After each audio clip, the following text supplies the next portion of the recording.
have you now. You're fulfilling your destiny. Show me again the power of the darkness.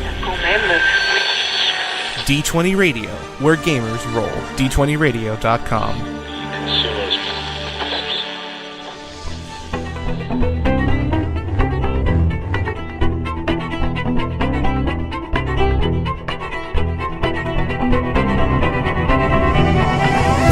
Welcome back, everyone, to the Knights of Ren, episode 207. Jay and Rick are joining us, but we have a special guest who we would like to present to you. Christopher Dale Bates, welcome to the show, my friend. Thanks for having me back, guys. Oh, yeah. We are super excited to have you here, and this week we're going to be talking about the fact that you ran a 55-player tournament at the FFG headquarters, and we want to hear all about it. We want to hear about the decks, who won, what played well, were there any rogue things, and so on and so forth. So why don't you just give us a recap on the whole event, what happened, and all that good stuff. Yeah, so this is this was the second big tournament in the Twin Cities meta. I would say the first one was in January, and I was lucky enough to win that one, and that's what the last time I was on the show with you guys. This one I hosted myself with a lot of people helping me out. It was the 2017 Twin Cities Destiny Winter Tournament is what we called it. There's a Facebook group, Twin Cities Destiny. So I helped moderate that group. And so I took it upon myself, working with other people in the Fantasy Flight Event Center to do a fan run tournament. It was February 11th, which was yesterday, at the time of this recording, Saturday. And we played, as you said, 55 people came out. We followed the tournament, the advanced structure rules that FFG put out, which put us at 7 Swiss rounds, then cut the top 8. If we would have done the basic rules, which is another version they have, it just would have been one less round of Swiss. So I thought we would just do the advanced structure, give people all the Swiss they wanted. The prize support was, I got to give a shout out to John Gobe, who is in the moderated Star Wars Destiny Facebook group, and is an overall great guy. Been playing card games with him for a few years now. And he helped design a number of alt art cards, that went to prize support for this. The art was actually donated by, and I'm going to butcher this guy's name, but I think it's Mehdi Chingaror. Mehdi, and his DeviantArt page is on the Facebook group. I did a post about the event, and there'll be deck lists going up with his stuff as well. But he was nice enough to donate the art for the alt-art cards and for the playmat, which went to the champion. We also had prizes that were gift cards from Fantasy Flight Event Center. So, and I again thank Fantasy Flight for letting us use the space. This was not their event. All they did was let us use their big event room. I think the event went well. Like I said, like we already said, there's 55 people, which is a good amount. It's only one person bigger than our last tournament, so we have a good meta going. I know that I believe there could have been at least 60, 70 people there, but again, just people have busy on weekends, so I had a lot of people that said they couldn't make it that day. A lot of people that weren't the first tournament couldn't come to this one. So someday I think we might push up to like the 80s for these events, which I think is pretty awesome for just non-official events. But 7 Swiss rounds was a long time. We started at 11 a.m. We got done with Swiss at 4:30 p.m. So there's always going to be some overlap, especially with 35-minute rounds. I would say we ran like a deficit of probably 7 minutes a round, with people going over, playing their last round, because after time is called, they finish out their round. So in getting the stuff printed and starting the next round about 7 to 10 minutes, which is pretty normal, I think, from running these events. So that's where some of the extra time came in. But after 4:30, we cut the top 8. Top 8 in the FFG rules is a best of 3 with 90 minutes. Best of 3, 90 minutes. So, and then the final match, the championship match, is a best of 3 with 120 minutes to do all 3 games. So that started about 5 o'clock, and we got done with the whole thing at 8:30 p.m. So it was a long day. So if that's any, these are the rules they're going to use for Worlds unless they change something. Maybe going off on a tangent here a little bit. I don't think that the Swiss rounds being 6 or 7 is bad at all, especially 35 minutes. I do think, and I know other people have said the same thing, that the best of 3 top 8 is pretty brutal, especially after 7 Swiss rounds.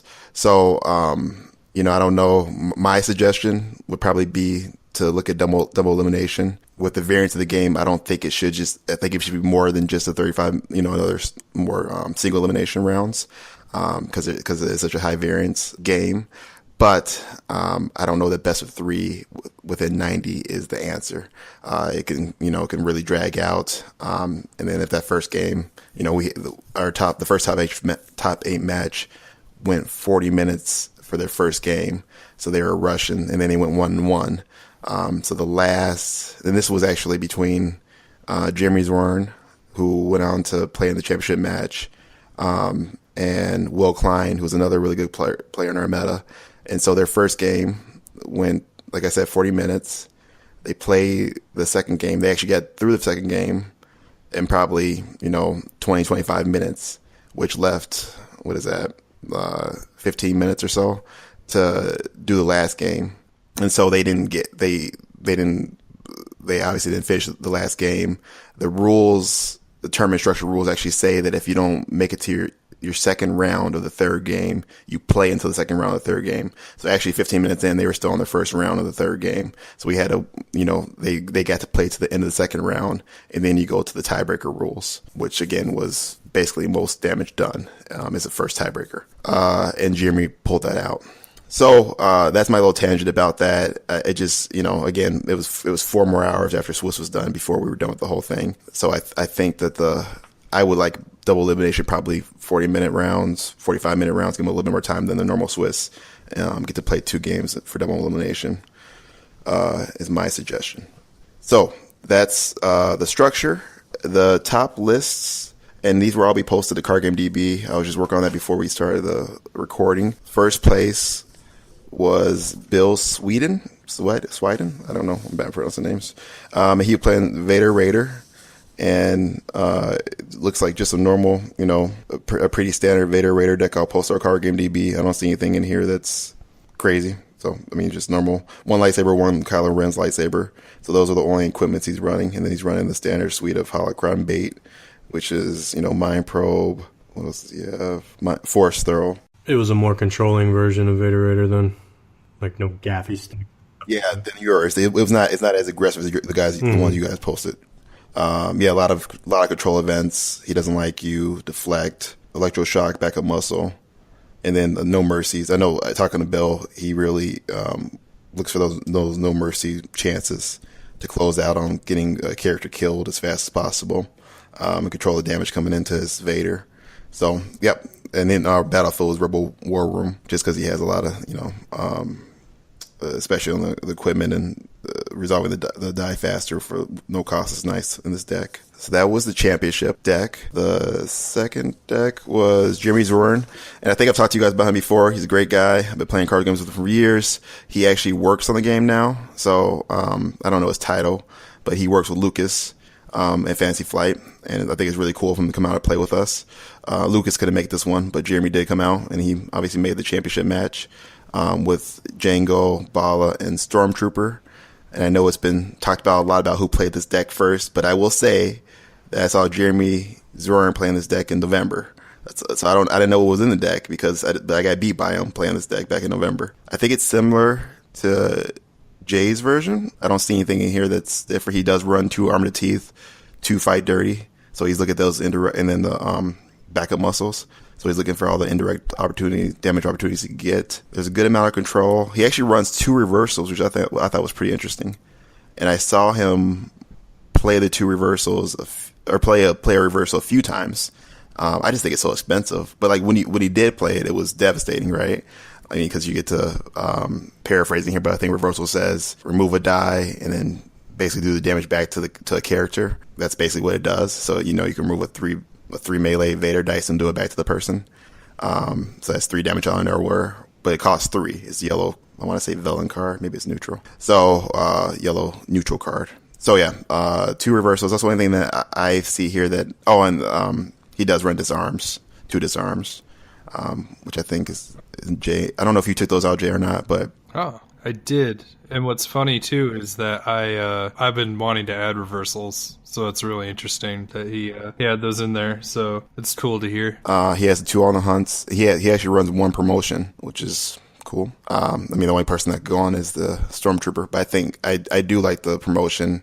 If you get it, I guess, and it's a one-cost upgrade that makes the Stormtrooper infinitely better if he's going to stick around a little bit longer. He doesn't do cannon fodder or anything like that, so I mean, it's pretty light on actually control. He does, I guess besides flank, he doesn't like you electroshock. No best defense. No best defense. And in the 2 reversals, those are his control cards. And then he does run logistics, so I guess that's to get money, especially for that reversal. That's Jeremy's deck. Again, I'll post the full deck, but that was the rundown. I do run logistics in my version of this deck, just because, if you get in that opening hand, I mean, the money advantage is just huge. Like, it doesn't seem like a lot, but getting 2 for 1, can really speed up this deck, because you don't need much money. You have all your upgrades cost 1 or 2. So that's basically, that might get you the ability to put another upgrade or 2 out in a round if you get to trigger the logistics. And he ran Rebel War Room, which is different than some other versions of this deck. So he's not it's an interesting deck. I mean, I think a lot of it comes down to with Jeremy. I've played a number of card games with him, and he's very skillful. He's an old school Magic player, and he knows how to play his games very well. He's almost like a computer. It's really frustrating to play against. So I'm sure a lot of that comes from his skill with the game too. So those are the top 2. The third place, and I don't know how these actually came out in the system, because at the end we knew who was going to play next, so I didn't put him into the tournament software. Adam Stern was running another Jago Bala, a Stormtrooper, and he was running more Jay's version, or one that we've seen more of with more control. He actually ran the best defenses. He had a dodge, which in the top 4 match, he played Jeremy, and in their first game of 3, he dodged 10 damage, which I thought was brutal. Like the whole table kind of erupted a little bit. So he actually lost that match. But the first 2 turns of the game, the first turn of the game, he used 2 electroshocks to get rid of whatever, poke off, basically break up. I think it was 6 or 7 damage that Jeremy was going to do to him. And he had both electroshocks in his hand to get rid of the solid dice, right? Then in the second round of the game, Jeremy put another equipment out. It must have been a jetpack. He had 2 jetpacks out there in the second turn of the game. And he rolls out, and he has 10 or 11 damage on the board. And then Adam dodges and is just both turns just shuts down Jeremy. But again, the game went long, and Jeremy was just able to put out the damage and take out Adam's deck. And Adam actually conceded the second match. The first match probably went about 40 minutes. And I think Adam wasn't prepared to play all day long as we were there. So he just conceded it and let Jeremy have the win. I will note, when people see this deck on Card Game DB, that, and I don't know, I never met Adam before, so I'm not sure his how much he had played or not. But he did put in a DL44 heavy blaster pistol, which is illegal. We caught it the second round of the day, because this is a villain deck and that's a hero card. And so what my decision was to make him flip the card over. It was a blank card, and he couldn't even use it to reroll. And the only thing he could do was discard at the end of his turn, and that's all it was. And I let him play the rest of the day. So that was my decision. Him and his buddy they both did the same thing, because they were sharing cards. So they each had 1 DL44 heavy blaster pistol in their deck, because they didn't realize it was a hero card. And I made them both do the same thing. I don't know. I don't know if FFG would have disqualified him, or if they would have done the same thing. I know in other card games I've played in the past, that is a common solution. If you don't want to disqualify somebody, is to blank the card. In this game, it may be a little bit different. I think it's important, if you're going to do that. My thought was that he shouldn't be able to use it for a reroll, even if it is a blank, because it's a legal card. So I'm not sure if it's the best decision or not, but that's what I came up with. I'm going to have to figure out how to put that into the system when I make his deck on Card Game DB. But that was Adam's deck. Third. Fourth was Poe and Ray. So I don't know if you guys have seen many Poe Ray decks, but Elite Poe, Elite Ray, played by Calvin Chang. He's another guy I play a lot in the local meta. He's a very good player, former Magic player, maybe still current Magic player, I don't know. But he runs a lot of equipment, obviously the trick off Poe.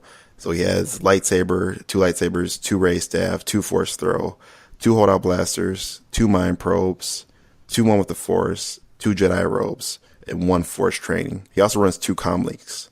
which I didn't watch any of his games of the day. I'm not sure if that was a new edition or not, but I don't remember ever seeing him play those before. So those are all the equipments. The events he runs are Force Misdirection, Dug In, Hidden Run, Willpower, Defensive Position, Heroism, and Anticipate, which a lot of people have been playing Anticipate lately in our local meta. And it's a decent card. I mean, when I first looked at that card, and that card's basically, it's a blue card, and it says that you have to resolve all your dice. Your opponent has to resolve all their dice as they are. Anything they don't resolve gets removed. And so if somebody rolls out, if they have a poor roll with, a whole bunch of blanks or whatever, and maybe some plus sides that they can't resolve it, you play Anticipate, their turn's over real easy. And I should pull up a card game to be, I think, is it one cost, guys, or is it two cost? It's 2 cost. That card has fascinated me for some time, and I don't play hero enough, but it's always something I wanted to test, so it's cool to hear that card does well, because it can be almost as brutal as a blocker dodge in different situations.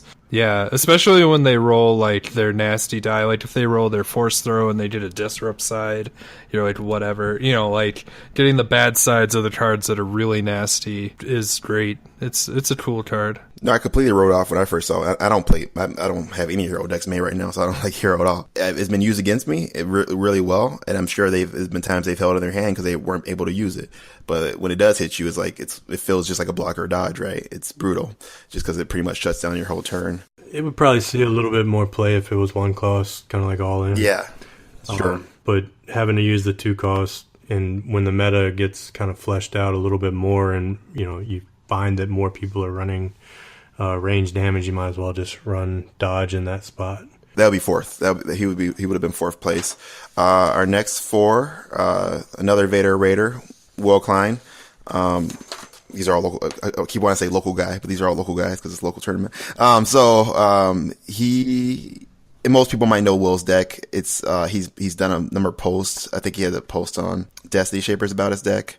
And he's posted on the Facebook group he's been playing Vader Raider ever since November or whatever. We got late October, early November. We got our hands on the product. It was the first deck he made, and he's been trying to refine it ever since then. So it's almost the same deck as Bill's, the number 1 winner. So I think looking at it, I think it is actually the exact same deck. It looks like Will runs 2 Kylo's lightsabers versus Bill's 1. So there must be another card difference somewhere as well. But otherwise, he runs 1 regular lightsaber, yep. Otherwise, very control heavy, very blue villain ability heavy, or blue to hit the holocrons. So very focuses a lot on controlling the die and then doing damage with no mercies and Force Strikes. Force Strike is such a good card. You get a 3 damage out of nowhere. For 1 is brutal. The next one would have been Luke Eddy, who was playing one of the deck that I was most interested in, making top 8, which was Kylo Jango. He was running 2 Jetpack, 2 Cunning, 2 On the Hunt, Kylo's lightsaber, regular lightsaber, 2 Gaffy Stick, 2 Holocron, 2 Force Choke, 2 Force Throw, 2 Mind Probe, 2 Disarm, 2 Electroshock, 2 Isolation, 2 Backup Muscle, 2 Unpredictable, and he didn't write down how many he doesn't like use, but I'm guessing 2. It looks like it would have been 2 he doesn't like use. So yeah, Luke's another really good player. Been playing a lot of Destiny, and I'd never seen him play this deck before, so I don't know where it came out of, but he just put this together, and he did well with it that day. I know Jeremy was 6-1. I know I believe Bill must have been 6-1 as well. There's a 3-way tie for first, and I'm pretty sure Luke was the third 6-1 player. So we didn't have anybody that went undefeated. So he did very well. He only had 1 loss in Swiss with the deck, and then he lost top 8 to a Vader Raider player, either Bill or Will. I think both the Vader Raiders were 5-2, right? In the Swiss. Yeah, I think I read it on one of the posts that you had on the... You're right. Yeah, Bill and Will were both 5-2, which means that Luke, Calvin, and Jeremy were the 6-1s. So, yeah, Luke only had 1 loss in Swiss with Jango Kylo. And it's always, and I said, I joked with him that mixed damage decks are, I don't play them, but good for him for going there. And he says, not mixed damage because Jango has the 1 melee. He told me that one round he had, because it's two dice Jango, he had both melee size of Django, and then he had a +1 from on the hunt melee. So he did 3 melee damage with Django. So there you go. Django's a melee character now. And then the last deck, top 8, was Matt Knowlton. This guy is not a local player. I mean, he's from Minnesota, but I think he's about 2 hours away. He drove to come to this event, which is really cool. And again, I don't know his skill level or how much he plays, but he ran Count Dooku and Kylo Ren, a pretty, standard deck that we've seen before. I don't see anything in this deck that is necessarily worth talking about. It's all normal cards you play there. He's running 1 block, 1 dodge for those holdout situations. How many Kylo Sabers are you running in there? He has 2 Kylo Sabers, and then a lot of control cards. It looks like Feel Your Anger, Block Dodge. He's running Power of the Force, so he's looking for those opportunities to use that card. He has Holocrons, Holocrons, Mind Probe, Force Throw. That's interesting. He's running Holocrons, and it binds all things. So he really is. I don't know how he plays it. Then I don't know if he gets the Holocrons out, if he doesn't worry about the binds all things, uses those for rerolls. I guess that's kind of the way I would go with it. Is depending on what I pull in my opening hand, I just focus on that. I built a version of that and running both Holocron and it binds all things, and it just, you ramp so quickly with that, and using Power of the Force to get some a lot more damage out from kind of nowhere. Okay, last deck, Ken Tran, Guns N' Roses. So we don't have to talk about that. Ray and Han, normal Ray Han. It's not a hyperloop. Well, I guess it's because he only has 1 hyperspace jump. He doesn't have any Falcon in here or nothing like that. Where'd that Guns N' Roses name come from for the guy? I have no idea. I didn't see that until yesterday, and now I've heard it about 15 times. I've seen it around. I don't know who came up with it, but it's kind of funny, I guess. I don't know. Yeah, so it's Elite Han, Elite Ray, trying to get two Infamouses to help out Han with Shield Generation, throwing upgrades on Ray to get a lot of extra activations. I heard the rumor that I don't know if it's possible, but he gets 5 actions in a row. I don't know how that's possible, but with a combination of the blaster pistol ambush, overriding those with holdout blasters on Ray, basically he had a whole bunch of actions in a row. I haven't thought about how he did that, but the player he's playing against was very upset because the guy basically said he was able to roll out and do all this damage before he could do anything. So it can be a very good deck. I face a lot of Han Rays, and I've lost to them, but I think it's pretty inconsistent. There's a lot of blanks on especially like Heavy Blaster, for example, Holdout Blaster. Those cards have a lot of blank sides. So I've seen them have really good rolls. I've seen them have really, really, really poor rolls. And I've seen them pitch card for card trying to get the good rolls out of this deck. Good for him for making the top cut. He played. Yeah, that was the first match, Bill versus Ken. So that was the top 8 match. So Vader Raider beat Han Ray. Those are the top 8 lists. Again, I think the tournament was really fun. I plan on doing at least 2 more this year. I got enough alt arts to do summer-ish or spring-ish and fall-ish tournament. It's going to depend on like Worlds and that type of stuff. Worlds, I assume, they haven't announced anything yet, but I'm assuming we're going to have Destiny at Worlds, which will be in May. And usually there'll be a break that people will want for at least, a few weeks after that, because they'll be burned out from all the world shenanigans. But hopefully we'll get back into it after that. I think it's really important to do these kind of things just because right now there's no store champ for Destiny. And people really seem to be responding to the fan run tournaments. So I encourage anybody to get out there and try to do it. I know it's not easy. You have to find a store to host you and not charge your arm and leg or let you do it for free like FFG's let us do it for free. And then you have to find prize support, especially making it hard that there's not a lot of packs out there to do prize support. So you got to think outside the box. And again, I want to thank the artist that donated his artwork and everybody else that helped with the tournament. So, and thanks for you guys for letting me come on here and talk about it. So based on what you saw through the event, people are asking about hero decks versus villain decks. Would you say it was like a 50-50, 60-40 split? Were there more villains versus heroes? Because obviously the heroes were making it into the top 8. And so I'm assuming, there were some solid hero decks that you saw. So like, can you elaborate on, decks you saw that were performing well, what the ratio was that you saw, things like that? Again, I didn't do any hard analysis of this, but I would say there was more villain than hero, but it wasn't overwhelming. A lot of Vader Raiders overall. there was I did not see many Django Veers. Surprisingly, I saw way more of the 3-character Django decks. However you want to. So Django Trooper, I saw a couple of those rather than the Django with one other person. The hero decks that the alt art was Leia, so I know at least 4 people that ran decks just because of that, because they wanted to run their alt art Leia. So we had Leia with her troopers and Leia Akbar and stuff like that. Not necessarily the most competitive decks, or consistent decks is what you want when you bring it to the tournament, but they were having fun with it. That's why people chose to play those decks.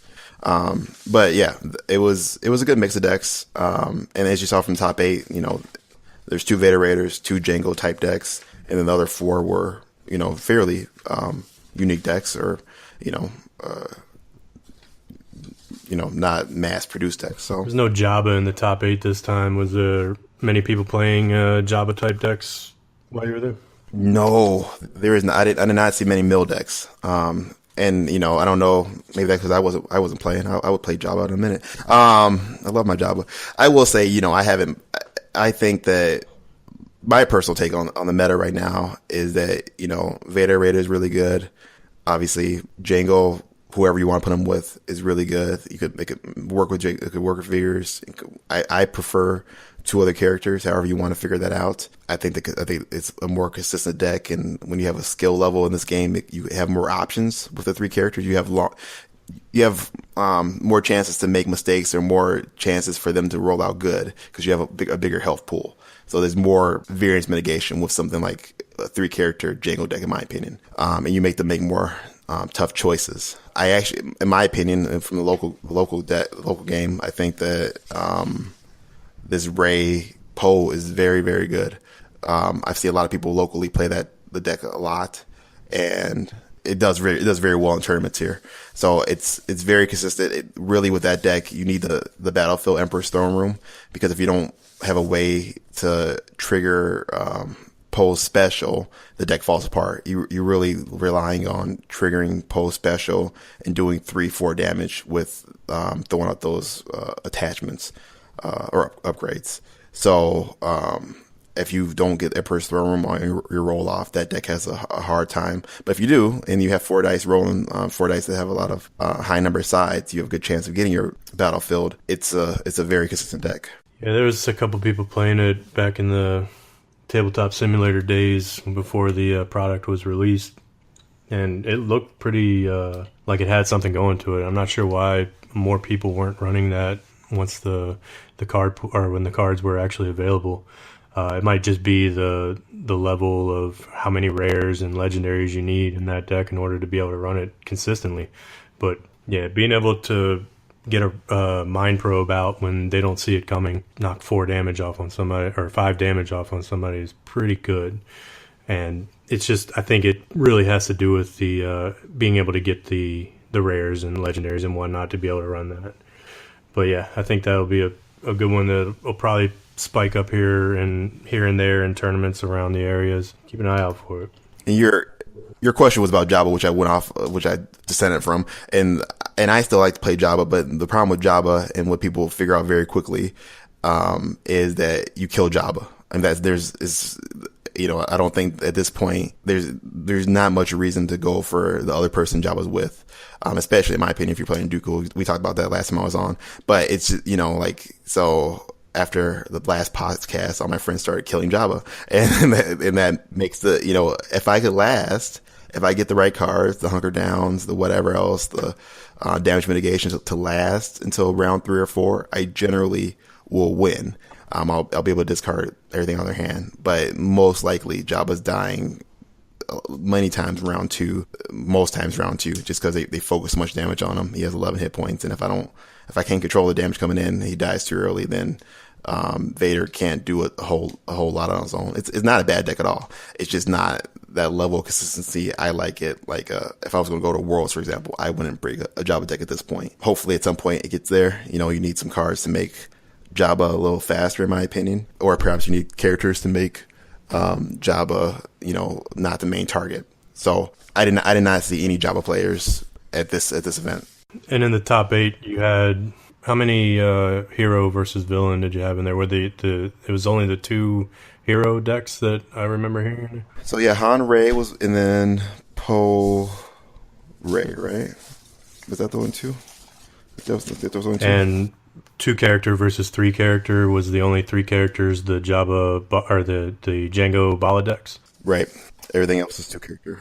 The Jabba or the Django Bala decks really prey on the 3 character decks, and not having any of them in the top 8 to get them anywhere. I think that may be where that dropped off a little bit for them. It's also interesting the starting dice amount, and I know you guys talked about that somewhat in your previous cast, but like all these decks besides Vader Raider are 4 dice starting. So I think that 4 starting dice is important. Vader Raider changes that dynamic a little bit just because of the what the characters are able to do. Vader always has a strong ability and a lot of hit points, and his dice are ridiculously good. So, but yeah, every deck besides Vader Raider was 4 starting dice out of these top 8 decks. So you sat and watched these games in the top 8, and something I've been noticing in my testing is I'm really liking what dodge can do as opposed to like certain spot removal. Like for instance, I'm tinkering with pulling out deflect because I have to have a blue character alive and I can only pull out 1 die. And traditionally that die will only, round up to 2 damage unless you see something funky like an ATST or a Falcon. So are players starting to maneuver around the spot damage removal for perhaps blocks and dodges, since you can get rid of, especially against Django and buddies, you get 10 damage. Yesterday I did some testing and I got 7 damage out with the 1 dodge and 5 damage. But the thing was, with that 5 damage, everything that wasn't showing damage could only roll modified sides. So I essentially got rid of any damage that could have been dealt in that entire turn. So are you seeing players maybe start to utilize different forms of control other than the most common ones that we've talked about, electroshocks, flanks, things like that? I would say I've seen players add in the blank, or I don't know how you term dodge or block, but the general or the bigger control cards, add those in on top of the spot control, more than switch out one from the other. That's my opinion. I think with the way the meta's been shaping out, dodge has become much more prevalent. I will note that out of these top 8 lists in my tournaments, only 2 ran dodge. So, and I think both of those were one-ofs. Yep. So Adam's Django Bala deck and Matt's Dooku Ren deck were the only ones that ran dodge. While I think it's a great card, and it still is very situational, right? You want to use it on those big plays, and when it hits, it obviously shut down a turn can save you 10 damage, which is Django, which is more than enough to kill Bala. So, in the game, the mirror match between Adam and Jeremy, that game would have been over round 2 if Jeremy was able to resolve the 10 damage on Django, for example. But as we talked about already, Jeremy went on to win that game. The next round he rolled out again. He rolled out 8 damage, and then Adam was finally out of his electroshocks. He was out of his dodge. So then, I think at that point, I was really surprised. I would have killed, because there was no damage anywhere on Adam's characters. Jeremy rolled out 7 or 8 damage, and my thought was I would kill the trooper to have Bala stand again. Bala only had 3 dice. He had 1 upgrade on my camera, which upgrade it was. But still, that's my thought. But no, Jeremy put it right on to Bala, to the opposing Bala. So really, making sure to take out the Bala, the opponent's Bala as fast as possible, because he knows that if he gets to stand, he's going to be way ahead. So yeah, to answer your question, I see people adding it in. Both those decks that have the dodge, they're still packing. He doesn't like you. The best defense. Adam's version of Django Bala is very control heavy. The Count Dooku Kylo deck was still running. He's running block, which I'm surprised about. I guess his only other control was isolation and feel your anger. So he had 4 control cards. He did run Immobilize though, which I consider to be, and Force though, which are control cards in their own way. So yeah, I think that I don't think you go wrong. I don't think you go wrong adding in a dodge, but it still is obviously situational. I mean, it's a huge cost. 2 cost is big. You can't say that avoiding 10 damage is bad at all, but you're doing that at a cost. That's a card slot, and that's a resource commitment you're making. So it's nice when you do it, but you still have to be able to get ahead of them with upgrades or damage or good rolls after you dodge, or else you're still going to lose a match. Yeah, if you don't get any damage out after you dodge all their damage away, it's you're just kind of going to the next round at that point. Kind of like what happened in that game you were describing. Yeah, he blocked 7 damage or 10 damage, but if he didn't do anything in return, then you really just kind of wasted a turn on both sides. You're not progressing your board state. He apparently did. His opponent did with probably a jetpack, I'm assuming. And another jetpack the following turn. But yeah, exactly. So and I mean it's able to mitigate hot rolls, but if Jeremy keeps rolling that 7 damage, that 10 damage eventually is going to hit, right? So that's what ended up happening. And Adam at that point, when he first round did electroshock, second round did the dodge, he was ahead in damage. I think he had 5 damage spread out against Jeremy's characters to no damage on his own characters. But then, like I said, if they're able to get the big upgrades out there and roll decent or roll high in this case, they're going to outpace you. I will also notice watching Jeremy play, I try to emulate everything he does because I want to be just like him when I grow up. He always took shields. Like and not taking shields was painful to him. So whenever he saw Jetpack roll 2 shields, it was like he was getting like a schoolboy skipping home. I don't know what that means. But he was very happy when he saw the 2 shields on Jetpack come up or the single shield from Bala. And he always took it, which again is something that I have a hard time doing. I'm like, when I play this deck, my version of it, I reroll the shields. Sometimes I take them if I need to, but I want to try to do as much damage as early as possible. But that proves necessarily that this deck is not always going to be the fastest damage deck. Maybe something that might be more appropriate in a Jangle Veers to always reroll, and you're just trying to push out glass cannon damage as fast as possible. This 3-character Jangle deck might be more of a you're going to take some hits, and it's about outlasting the opponent, and and while still waiting for those big damage turns to come through. I have a really important question for people who are listening. There's all kinds of levels of tournaments. We hosted a 8-player tournament yesterday at Cool Stuff here in Orlando. Jay is going to talk about a small, tournament recap. You had 55 players. Depending on where you go, there's a different meta, there's a different size of tournaments, but they're all still tournaments. And do you have any, just great advice for someone who's considering either going to a tournament or just preparing to play for, any kind of level of tournament, be it big or small? I mean, know what you're getting into, and if you don't know, be open to your experience. Locally, we have a tournament almost every night of the weeknights. So we have something going on Monday through Thursday. Friday is hard because Friday's Friday Night Magic. And then we don't have anything official or consistent on weekends.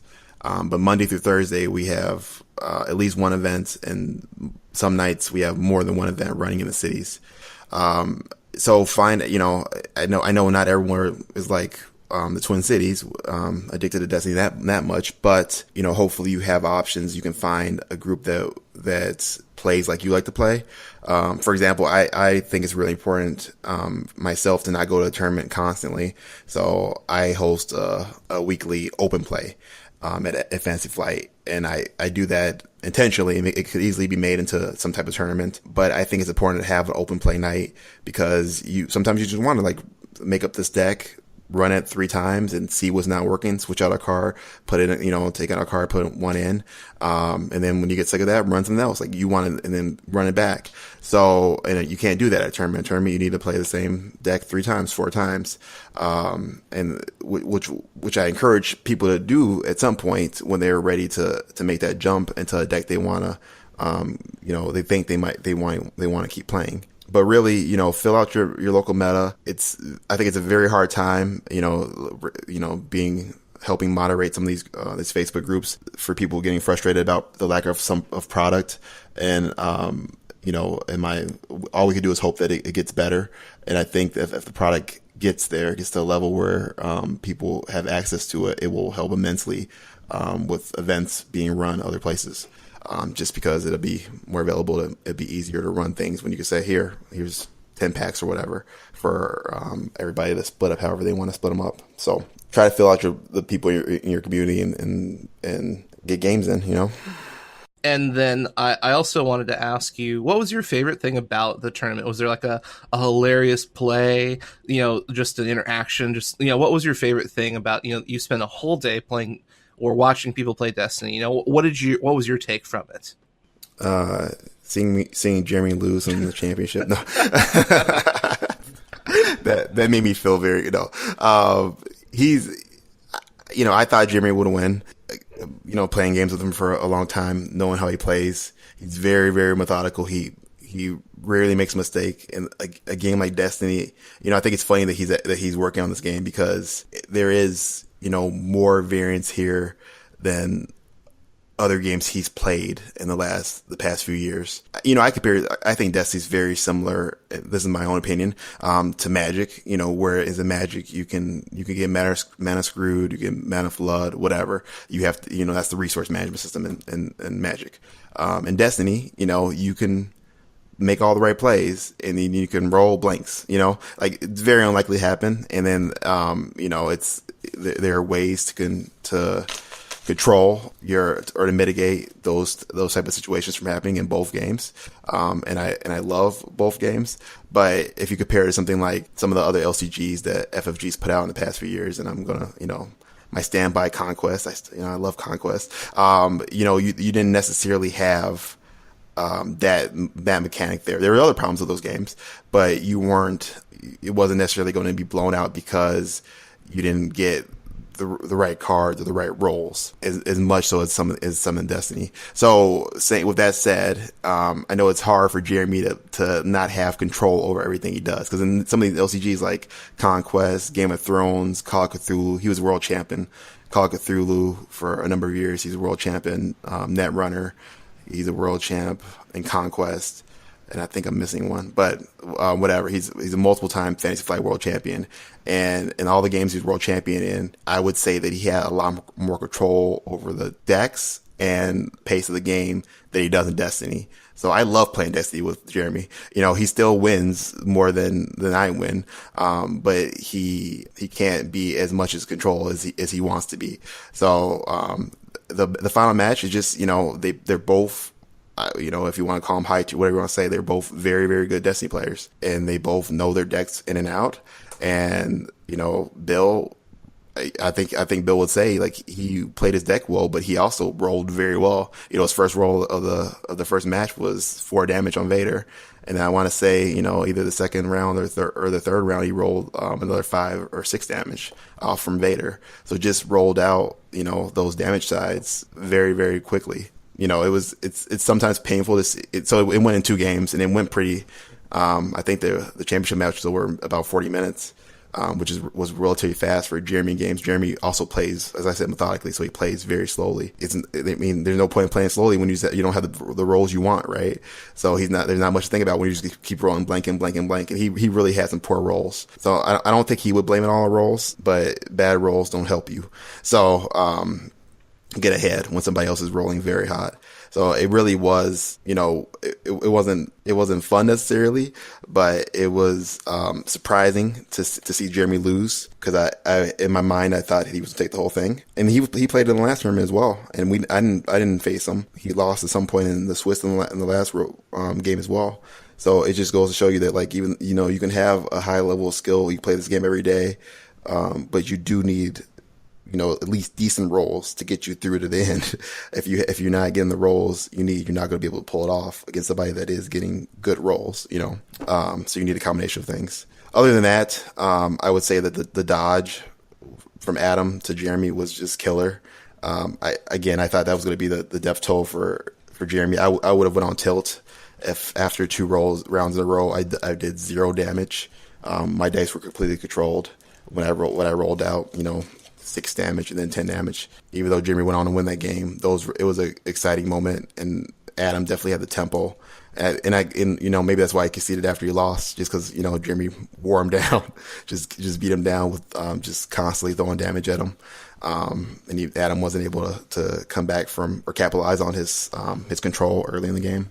So it was a great day. I'm glad people came out. I hope people enjoyed it, and I hope people come out to my future events. Awesome, Chris. I mean, thank you so much for just opening up about the event, talking about the decks, you know, what people played. It sounds like an amazing time. I mean, we're working together to get ourselves out to Worlds, so I mean, I can't personally wait to hang out, you know, just play some games, you know, talk and just have a great time. So one last thing, Jay actually had a tournament report he's going to cover. Let's hear about what you went through over this weekend. Yeah, so yesterday we had a 13-man event at Eudaimonia that I ran again, and unfortunately this time I was feeling very under the weather, and that kind of affected my TOing and my personal ability to play, and it was a little rough, so unfortunately some details are hazy, but to go through it quick, the winner was once again Matt Dokos, the guy who won the recent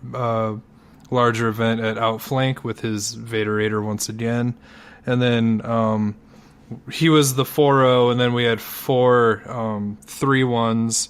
So the other people, I'll probably just say these out of order. We had Peter Park. He was running the Django Trooper ball list, specifically my list, and he did fairly well. There's another Vader Raider, Stephen Frenick. There's a gentleman who joined us for the first time, a nice guy named David. I don't remember his last name. He also played a version of the Django Trooper Bala deck. And then we had a really cool road list by a guy named Nate.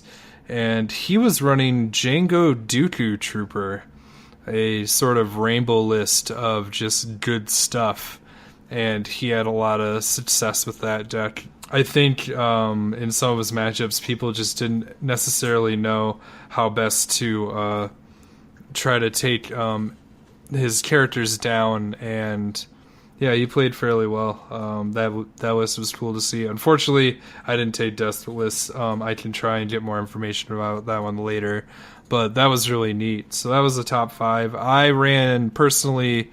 I tried out a Elite Phasma list, but I did not put enough resource support in it, and ran into situations where I didn't have enough money to try and run all the cool things. Also, the main point of the list was trying to make local garrison like the highlight, and I did manage to get it out in every game, and it really didn't hurt as much as I was hoping.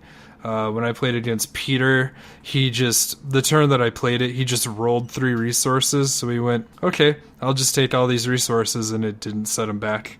Like, he was able to keep the tempo. Against, I also played a guy named Josh. He played a Qui-Gon Rey deck.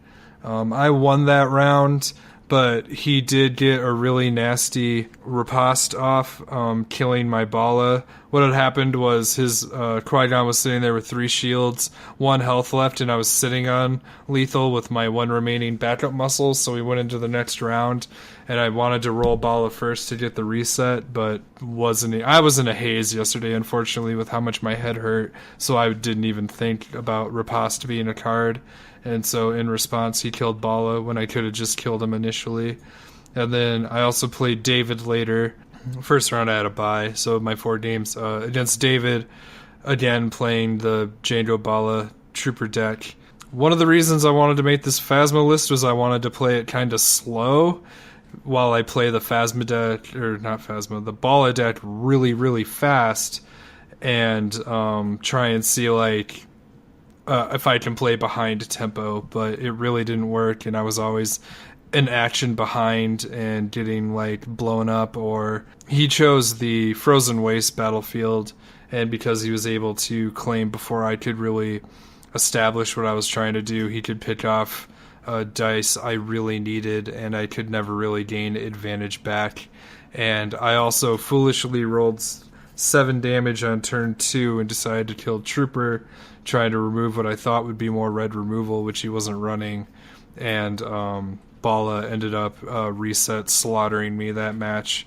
So I learned some lessons playing against my deck.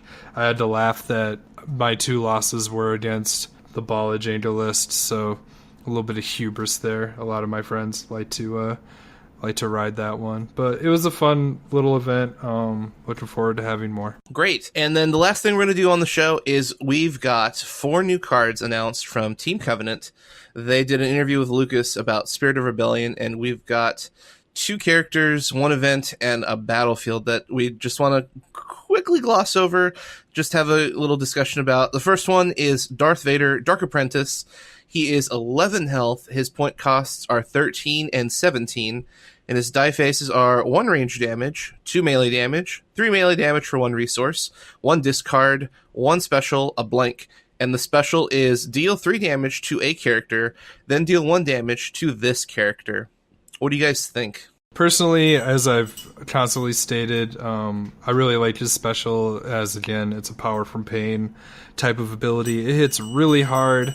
The nice thing about the drawback is you can shield it. So if you play with certain cards that are kind of common in these decks, or you get those shields, like, you can go on the offense and protect him a little bit and not just burn yourself while you're burning them. One thing that I think is neat is, while some people are a little nervous, like, we already have another Vader, are they are they running, not saying running out of ideas, but characters and so forth? I personally think they threw this one in there just to show that, it was mentioned in the rules reference. Some people caught this card was actually referenced when saying you can't run unique characters with the same name in the same list. But I think it's cool that they're already demonstrating, like, some characters will come back in different forms. I don't think they're going to lean on this too fast. I just think Dark Apprentice has made his appearance for that reason, though, and I think that's really neat. I like his card a lot. I think he's very aggro, costed, and healthed, and just, like, a very nice balance of, like, pretty good damage. I wouldn't call him frail, because 11 health is decent health.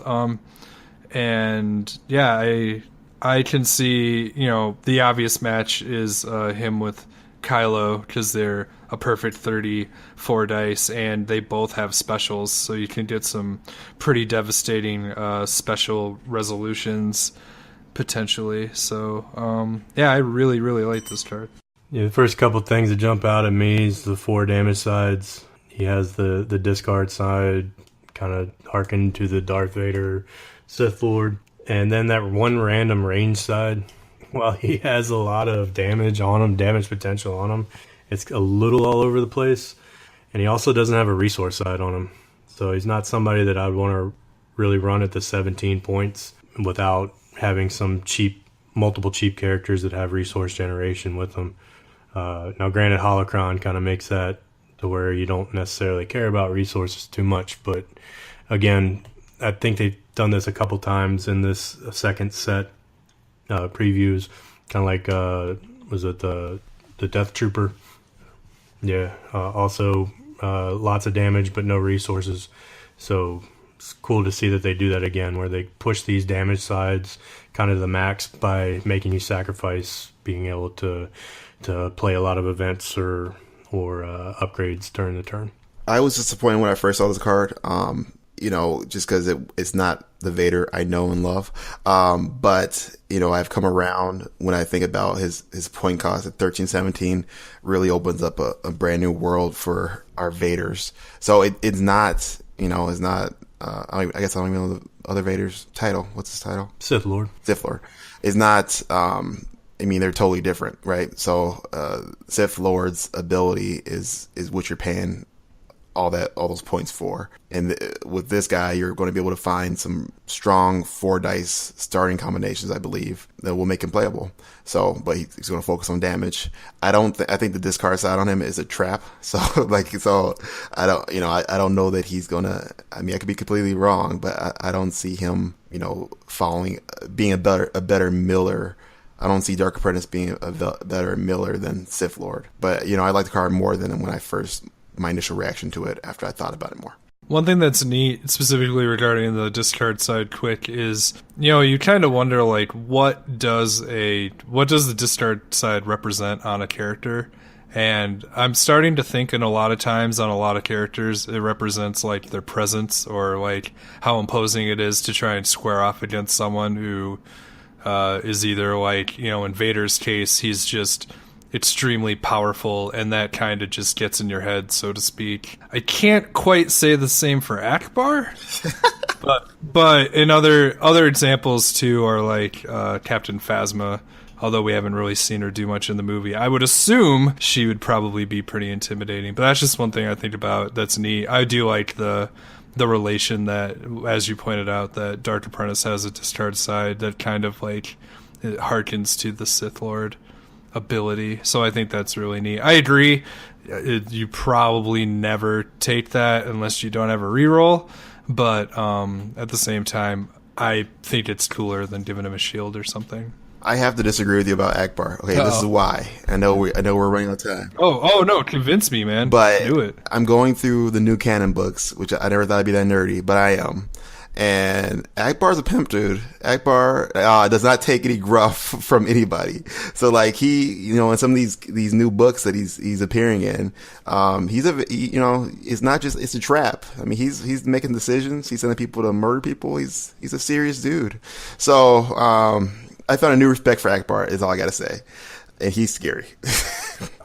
I do have to say, like, Admiral is no joke of a military position, so yeah, that makes sense. In the books, they really do hype him up. I mean, like he's making big decisions, and Mon Calamari ships are really hot. So there you go. The next character they showed us is Obi-Wan Kenobi, the mysterious hermit. He is 11 health. He is cost at 16 and 20 points for his dice, so he's pricey. He's got 1 melee, 3 melee, 1 focus, 2 focus, 1 resource, a blank, so no pay to resolve sides.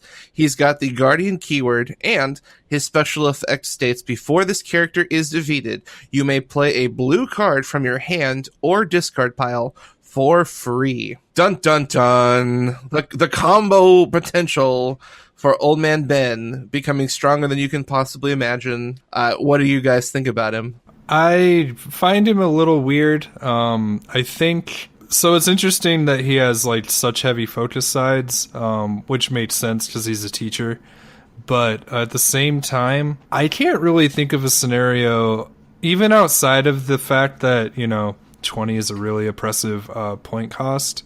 I think he's just destined to be, if anyone runs him, a 1-die character.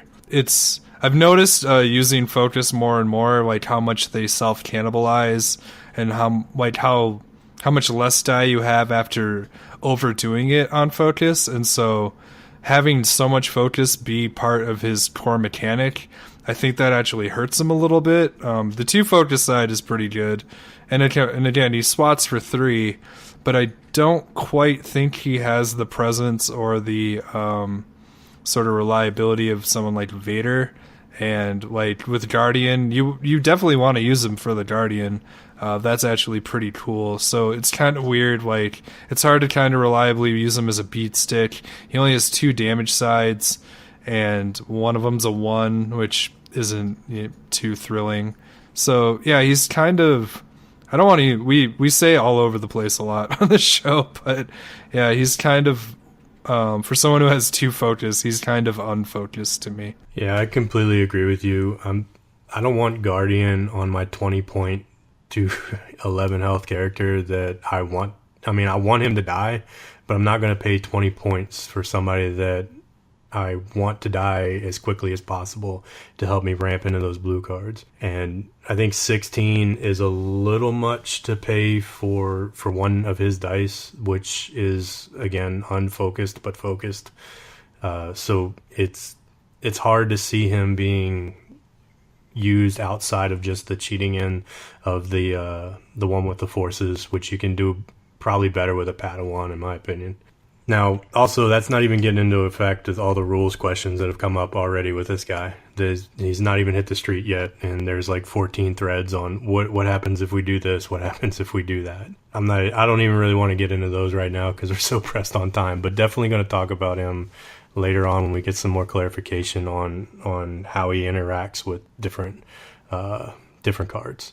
Obviously, the only card you play when he dies is Noble Sacrifice. But even then, so you open that door, right? So this is a before ability, right? Even Lucas said on Team Covenant's video, which I'd highly recommend watching.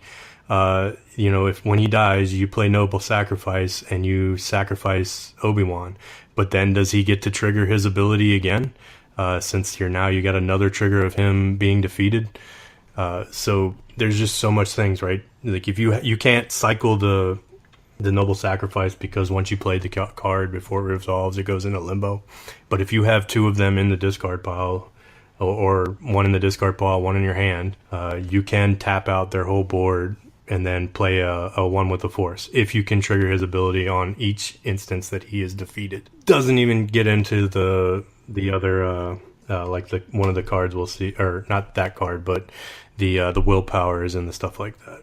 Yeah, only time will tell, and I'm sure there's already definitely going to be a rules clarification, so we'll talk more about it once we have more information. We don't have the answers. Right. Lucas said on the Star Wars Destiny Facebook page that he's seen all the questions. He's going to address them in the rules reference guide for Spirit of Rebellion. So at this point, a lot of discussion about how Obi-Wan works is pretty moot because he knows we have these questions. They're going to be answered, and that's all we can get. I personally am kind of on the fence about Obi-Wan. He has a lot of great things, and he has a lot of not so great things. So, like, the first thing I saw when they teased the card, I was like, oh, he has 11 health. Oh my gosh, he has 3 damage. His die face has no resolve to do anything. So just right out of the gate, he's fairly tanky. He can do whatever he wants. He's got focus. He's got Guardian. His effect is amazing. And then I saw his point cost and realized that is probably one of the biggest problems for heroes, if not just the game. When you have a point cost that's prohibitive, you've cut out options that make that character powerful. Of course, in balancing, the characters can't all have low points because then you can put ridiculous combinations together. But if the cost point for Obi-Wan is so prohibitive, then your options are not only limited, but you're also stuck with an 11-point Guardian character, which thematically, the way he's built, you want him to die. It's tough for me. Like, once again, these are only 4 cards from a 160-something card set. So we don't know the entire set, and these are just preliminary thoughts based on the 4 cards we've seen. But at this point, it's hard for me to justify taking not only a legendary rare, but an 11-point Guardian just to kill him by turn, 3 or 4, if he even makes it that long.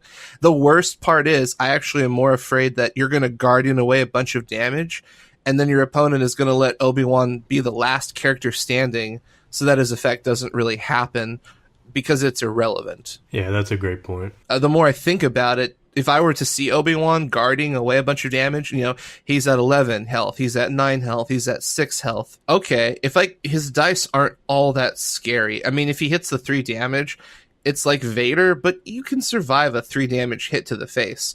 But if you kill Obi-Wan and he gets off shenanigans, well, now you've just fed your opponent a lot of free card effects. But if you wipe out the rest of his team, well, obviously Obi-Wan's not going to Guardian away damage to kill himself and win you the game. So it's just, there's a lot of factors about him I like, and a couple factors that concern me that he might just not be super scary. He might be viable for sure, but he's obviously not this damage monster. I'm not sure what he's supposed to do, but I do think that when we see more cards out of the set, more options, more characters, we're going to have a better understanding of what his purpose is for the game. I mean, he's a great Obi-Wan. Like, this is what everything you would think Obi-Wan would do. Maybe not 3 melee, but he did cut off 3 of Vader's limbs, so I guess there's that. But I mean, he also held his own in that fight before he sacrificed himself, so that probably exudes some kind of natural skill. Yep. We have a blue villain event for 5 resources. So, we've talked about cards and said, hey, if it's more than 2, if it's 3, if it's 4, it's gotta be really good. And we have a 5-drop, and the only 5-drop we've seen other than this is Endless Ranks. So Rise Again is a blue event that states heal 5 damage from a unique blue character. You may play an upgrade from your discard pile on it for free. Holy cow, this card is ridiculous. But I don't know if it's ridiculous good or if it's ridiculous bad. So what do you guys think? I think it's a good card. I mean, it's 5 costs. Yes, that's a lot. You have to find a way to generate the 5 cost. And I don't know. I mean, hopefully there'll be cards out there that help you do that. Or, you're going to be, putting a lot in to get to that 5 resources. But you're healing 5 damage. So, you're going from, maybe almost dead Vader to like a Vader's going to live another round or two. Plus pulling back something like a Mind Probe or some other kind of crazy upgrade from your discard pile. Like the could cost, I don't know. We don't know. We know the highest cost blue villain upgrade that we have access to is 4, right? So, if you're getting a Mind Probe and then you're spinning, let me ask you this. Would you pay for the Mind Probe, hard cost if you had it and you needed it, plus pay 1 to heal 5 damage? Yeah. Okay, well then, it's a great card. It proves my point, right? No. I think it's, again, like most things, and that's what makes this game so good, it's going to be a lot of decisions about how to make your deck around it. It's going to be situational. If somebody plays this on me, I would say at this point, in our current meta, there's not many cards that they can bring back that will justify Rise Again. I will say that. But there also aren't many blue villain. I don't think there's nothing else that heals a blue villain right now. And just imagine a Vader living another round, at least another 2 rounds because of a 5 cost card. If you have a way to consistently get the money for it, right? So it's not an upgrade, so you can't cheat it in. And we don't know. I mean, maybe the villains are getting an event holocron. Who knows? I don't know. So maybe we could play. Maybe they could play events for free. I don't know. Oh my gosh. We could just speculate for days. But I will say, yes, it's going to be a situational card. I think that I can see myself playing it in the right circumstances. So I wouldn't write it completely off. A lot of is with these other 4 cards, 3 cards. We don't know a lot at this point, but I'm excited to try to play Rise Again and win a game. I like the card a lot, even as it is right now. Not even considering like what future synergies and like other ways or other things to grab with it. Things to consider. Right now, I would honestly be willing to play this in like a Dooku Jabba or a Vader Jabba list. One thing is the upgrade is non-specified. You could pull Crime Lord and slap it on Vader or Dooku. So that's another 4-coster that I would pay 1 more and heal 5 for. So that's a pretty neat trick you can do with this. And Crime Lord yellow character only though? It doesn't matter. Rise Again says, yeah, you heal 5 damage from a unique blue character, and then you may play an upgrade from your discard pile on it for free. So this kind of holocron cheats. You can pull whatever you want, regardless of play restriction, and stick it on the character you just healed. You sure? Because holocron says ignoring players. Ignoring players. Okay. Ignoring restriction. Yeah, I don't know if that's right. I could. Well, okay. Then please don't quote me on that. But still consider. I would even still do it for a forced throw or things like that. And I also imagine like one of the cute things that this card I think is themed around is like playing the Dark Apprentice Vader. Which one way you could go with him is not necessarily try to put a bunch of upgrades on him early and just try to get the most out of his dice and use your money for removal, or just stockpile it and then using some of your upgrades as discard reroll fodder and then slap it back onto him using Rise Again, is what I assume is one of the ways that they intended this card to be used. But I see this being cool. I'm sure we're going to see more like economy cards throughout the game's lifespan, and as people are better at ramping resources, this card gets scarier and scarier. And specifically to me, the character that I'm actually most excited at potentially healing is Dooku. because Dooku's already got, so much like health to chew through that in some games, he's harder to kill than a natural Vader. So giving him 5 health is almost giving him like 6 or 7. So I think this card has potential. I'm not certain on the Crime Lord trick, but there will probably be other cards to grab too.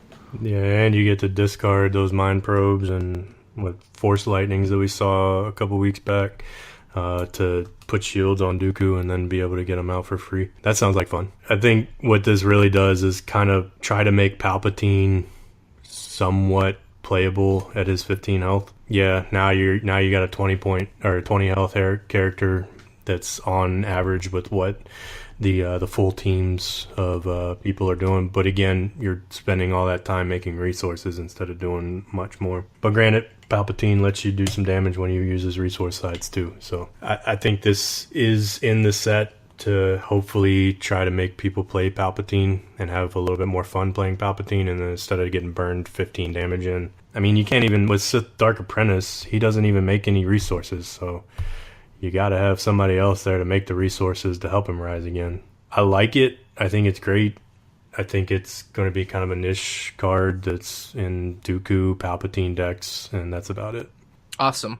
And then the last card that was announced is Carbon Freezing Chamber. This is a battlefield, and the claim effect states, choose a character die. That die cannot be rolled during the next round. I don't know how the meta's going to shape out, but I can see battlefields are a hard choice. There's so many factors that go into it. Obviously, the comparison here is to Frozen Wasteland, right? I hope I'm right there with removing a character die. This is a delayed effect, and it targets a die that has not been rolled in yet. So you don't have to worry about if the die is out there before you claim, that type of thing. That usually isn't a problem anyways. But it gives you some options. I feel like the Battlefield's effects work with cards that the designers see in the set.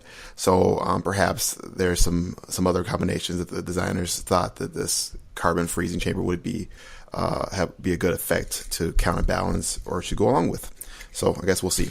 But there's nothing that strikes me as bad about it necessarily. Yeah, I've seen a couple posts about this with Outpost and Cunning, letting you kind of lock out upwards of 4 character dice in one turn if you get all your specials off. So you Cunning the Outpost to choose a character die, then you get your other Cunning on the Outpost to choose a character die, and then you got your 2 Outposts to get all 4 of their character dice locked out for a turn. And that sounds great, but that's never going to happen, right? You might get 2. Most of the time you'll get 1, and it's not helping you in this round, it's helping you for the next round.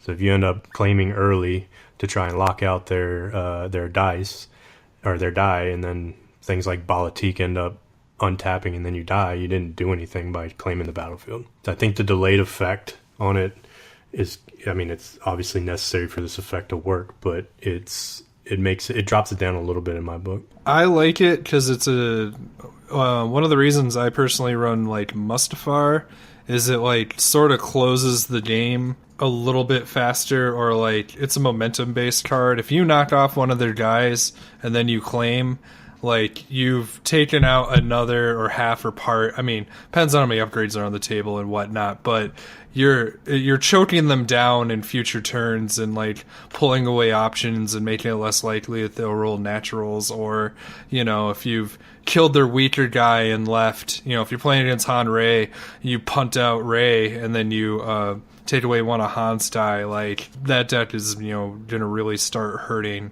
So this is a battlefield I'm really excited to use personally, and with synergies of other cards hopefully coming with the set. I already like this battlefield a lot. I would run it today. We here at the Knights of Ren are super proud to announce that we are a sponsor of the Steel Open 2017 happening April 7th through 9 in Herndon, Virginia. You can find out more information at steelopen.com, where you can find out the events for not only Destiny, but X-Wing, Armada, and so much more. And you can also register yourself for this 3-day super amazing private event. Definitely check this out if you're interested in Destiny or any kind of Star Wars tabletop events. This is the premier place to check out games and get ready for Worlds, because this is happening 1 month before Worlds. You don't want to miss out. SteelOpen.com. Well, thank you so much, Chris, for coming on the show and just being a great guest, being a great host to all the people who play the tournament. And we want to say thank you to everyone for listening to the show this week. Big thank you once again every week to our Patreons. We couldn't do this without you, and we're so thankful for your generosity. So, with that being said, we are the Knights of Ren. Thank you for listening, and have a great week. May the Force be with you.